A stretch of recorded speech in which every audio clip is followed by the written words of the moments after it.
Hi, dear friends. Some words of Torah for Pesach. Here we are at another Pesach in the midst of a tumultuous time for our people and the world.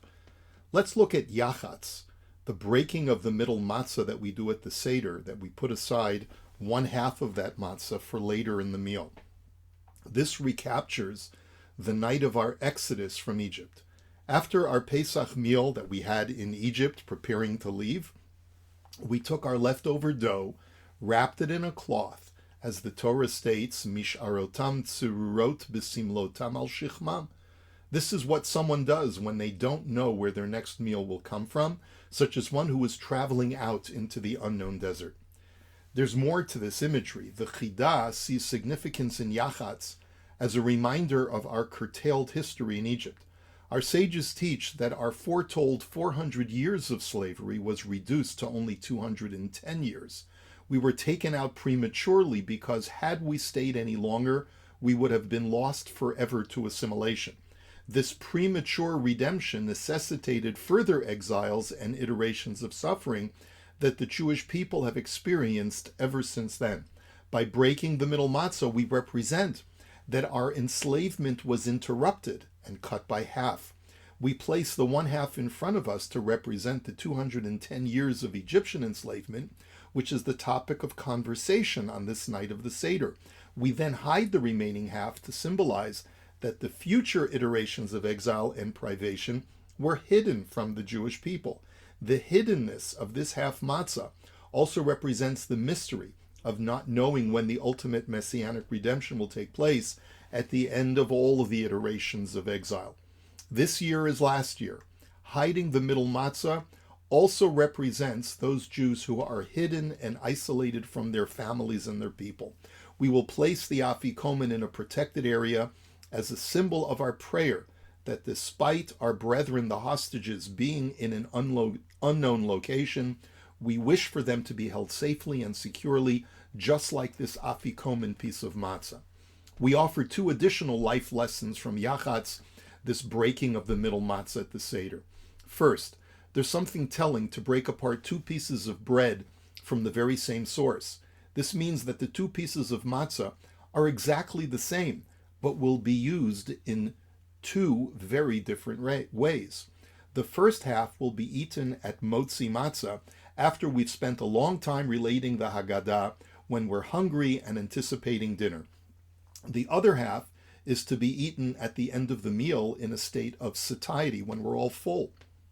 You know, the korban Pesach, the Paschal lamb, must be eaten when full, as the dessert of the regular meal.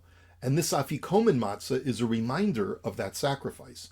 Two halves of the same matzah, but the experience of the eater is completely different for each half. Human nature is such that once we're full, our desire for that item begins to wane or completely disappear. Consider the person whose eyes are too big for his stomach, who orders an entire pizza for himself to eat after Pesach is over. He bites into the first slice with gusto and delight. The second slice, a bit less gusto. By the third slice, he's chewing a bit more slowly, and certainly without the zest for pizza that he originally had.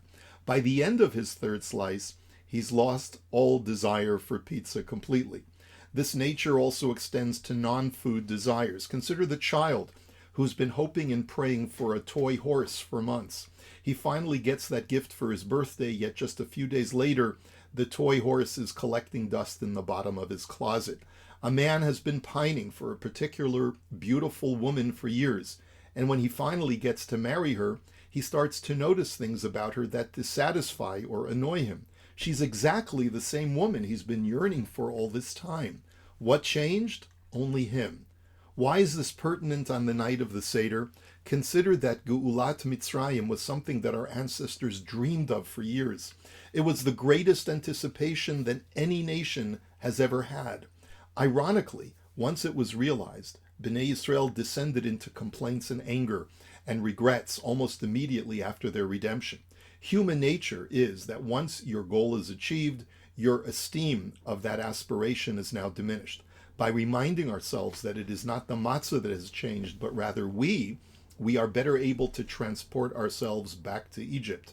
back to the time of slavery and realize that despite our no longer being slaves like our ancestors, we're still capable of feeling what they felt and recapturing the exhilaration of freedom.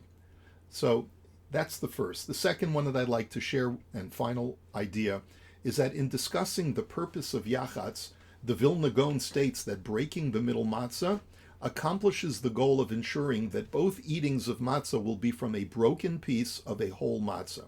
Why is that important? Neither eating suffices in and of itself. You need both the eating of privation and the eating of satiety. Both are part of the human condition. Matzah, too, has a duality of purpose. It is called lechem oni, the bread of affliction. When we eat matzah during motzi matzah, our matzah is the bread of affliction eaten by us as slaves. But the eating of matzah for the afikomen, the matzah that would normally be eaten wrapped together with the korban Pesach, that represents cherut, the freedom from Egypt, when we ate our bread b'chipazon, with great haste. These two eatings have to be connected. They're the same matzah, the same part of the human experience. Without the experience of slavery, we could not experience the joy of liberation.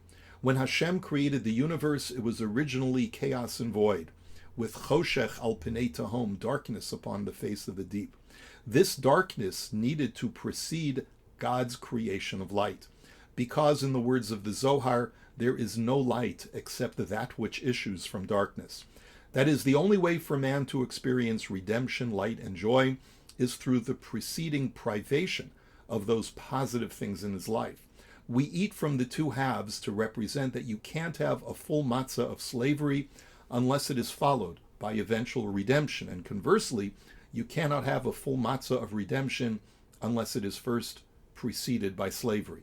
This is the way Hashem encoded all of reality for us. This is the healing balm of the Seder. It is meant to provide consolation to the diaspora Jew, suffering in the darkness of a crusade, a Spanish Inquisition, or a concentration camp.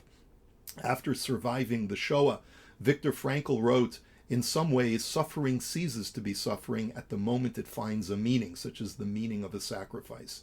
He believed that suffering could be transformed, that it could serve as the soil for profound insight and even joy.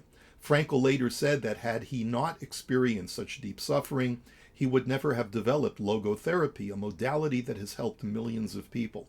He believed that the darkness he experienced allowed him to illuminate a path for others.